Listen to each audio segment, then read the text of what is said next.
आज हम डिस्कस करेंगे amphibians as unsuccessful land vertebrates के बारे में। और एम्फीबियंस कौन से वाले वर्टिब्रेट्स हैं? ये वो वाले वर्टिब्रेट्स हैं जो अपनी ज़िंदगी का कुछ हिस्सा खुश्की पर और कुछ हिस्सा पानी पर गुजारते हैं। जैसे कि यहाँ पर हम अपने सामने डायग्राम भी देख रहे हैं, फ्रॉग के डायग्राम है। और वर्टिब्रेट्स कहा जाता है उन एनिमल्स को जिनमें वर्टिब्रल कॉलम यानी कि रीढ़ की हड्डी मौजूद होती है। तो हमने ये देखना है कि जो एम्फीबियंस है वो अनसक्सेसफुल लैंड वर्टिब्रेट्स क्यों है, यानी कि वो लैंड के ऊपर, खुश्की के ऊपर सही तरह से नहीं रह पाते। उसकी क्या वजूहात हैं? सबसे पहले हम ये देख लेते हैं कि जो एम्फीबियंस हैं वो कोल्ड ब्लडेड होते हैं और उनके पास कोई एक्सोस्केलेटन मौजूद नहीं होता।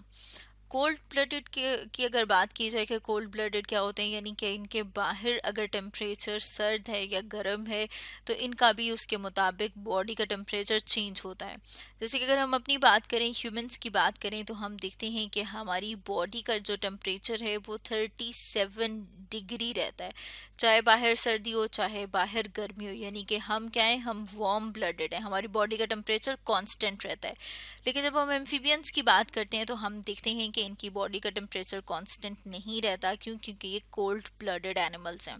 इसके अलावा इनकी बॉडी के बाहर कोई हार्ड कवरिंग मौजूद नहीं है। जैसे कि यहाँ पर हम देख रहे हैं कोई स्किन है, कोई एक्सोस्केलेटन मौजूद नहीं है।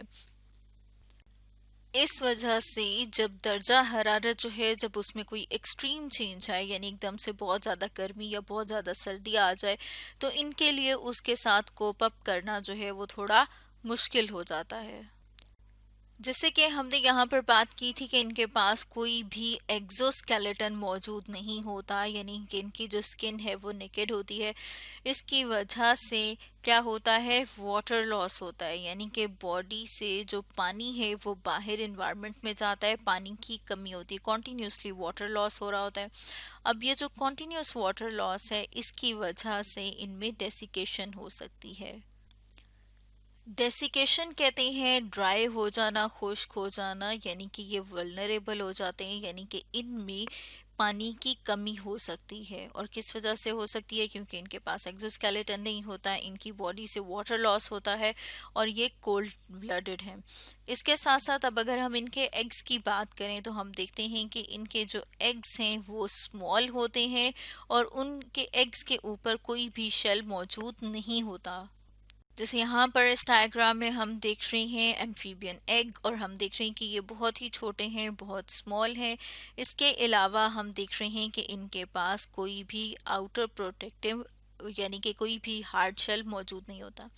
एक और चीज़ जो एम्फीबियन में होती है वो है एक्सटर्नल फर्टिलाइजेशन, यानी कि इनकी अगर हम बात करें, जो फीमेल है वो एग ले कर देती है वाटर में, इसी तरह से मेल जो है वो स्पर्म रिलीज कर देता है वाटर में।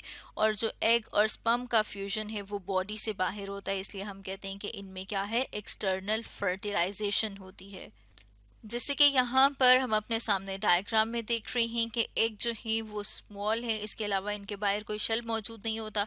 तो इसका मतलब ये है कि इनमें क्या हो सकती है, डेसिकेशन हो सकती है, यानी कि वाटर लॉस हो सकता है, पानी की कमी हो सकती है। इस वजह से इन्हें अपने एग जो हैं वो ले करने होते हैं वाटर में, ताकि ये एग्स जो हैं वो ड्राई ना हो। इसके साथ साथ जो एक और चीज़ हम देख रहे हैं, इसमें हम देख रहे हैं कि जो ये जो एग्स हैं, इनमें जो योक की क्वांटिटी है वो कम होती है, जिसकी वजह से जो एम्ब्रियो है वो कम्प्लीटली डेवलप नहीं होता, बल्कि एक ख़ास मैकेनिज्म है जिसे कि मेटामॉर्फोसिस कहा जाता है, वो होता है। अब जब हम मेटामॉर्फोसिस की बात करें तो उसके लिए हम सामने एक डायग्राम भी देख रहे हैं। मेटामॉर्फोसिस में लार्वा हैच करता है एग से, जैसे यहाँ पर हम अपने सामने देख रहे हैं। और फिर उसके बाद उसमें डिफरेंट जो है वो स्ट्रक्चरल चेंजेस आती हैं, जैसे कि यहाँ पर हम अपने सामने डायग्राम भी देख रहे हैं कि pass through an aquatic Gill stage आती है, फिर उसके बाद ब्रीदिंग लार्वल स्टेज आती है, और फिर उसके बाद वो डेवलप करता है एक कंप्लीट एडल्ट में। जैसे यहाँ पर हम देख रहे हैं कि पहले उसकी टेल भी है, लेकिन क्या होगा, जैसे जैसे वो फीड करेगा और with the passage of time उसकी जो टेल है वो रीअब्जॉर्ब हो जाएगी। और यहाँ पर क्योंकि हम फ्रॉग की एग्जांपल देख रहे हैं तो वो फिर कंप्लीट एक एडल्ट फ्रॉग में नजर आता है।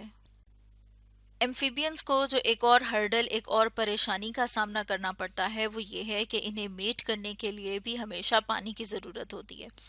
क्यों? क्योंकि एक तो हमने बात की कि इनमें फर्टिलाइजेशन एक्सटर्नल है, और उसमें भी हमने देखा था कि अगर हम बात करें फीमेल, जैसे कि पता है कि उसको इस साइन से शो किया जाता है, और इसी तरह से अगर हम मेल की, और ये वाला साइन जो है ये मेल को शो करता है, तो हम देखते हैं कि ये क्या रिलीज करेगा, मतलब जो फीमेल है वो एग रिलीज करती है, तो साथ में हम यहाँ पर लिख रहे हैं एग। और जो मेल है वो क्या रिलीज करता है, वो स्पर्म रिलीज करता है, और ये दोनों के दोनों कहाँ पर रिलीज हो रहे हैं, ये दोनों के दोनों रिलीज होते हैं वाटर में, तो साथ में हम यहाँ पर लिख रहे हैं वाटर। तो हम देख रहे हैं कि इनको फर्टिलाइजेशन के लिए, मीटिंग के लिए वाटर रिक्वायर्ड है। क्यों? क्योंकि जैसे कि हमने यहाँ पर ऊपर बात की थी कि इनके जो एग्स हैं वो क्या होते हैं, वो स्मॉल होते हैं, और उनके बाहर कोई प्रोटेक्टिव या कोई आउटर शेल मौजूद नहीं होता। तो अगर ये वाटर में नहीं होंगे तो फिर ये क्या हो जाएंगे, ड्राई हो जाएंगे, और इनसे एक नया जो ऑर्गेनिज्म डेवलप होना है वो नहीं हो सकेगा। तो इन्हें फर्टिलाइजेशन के लिए, मेटिंग के लिए और फर्टिलाइजेशन के लिए, दोनों के लिए वाटर रिक्वायर्ड होता है। तो ये तो थे कुछ पॉइंट्स जिसे हमने देखा कि जिनकी वजह से एम्फीबियंस को कहा जाता है कि वो अनसक्सेसफुल लैंड वर्टिब्रेट्स हैं। तो स्टूडेंट्स, आज हमने डिस्कस किया amphibians as unsuccessful land vertebrates के बारे में।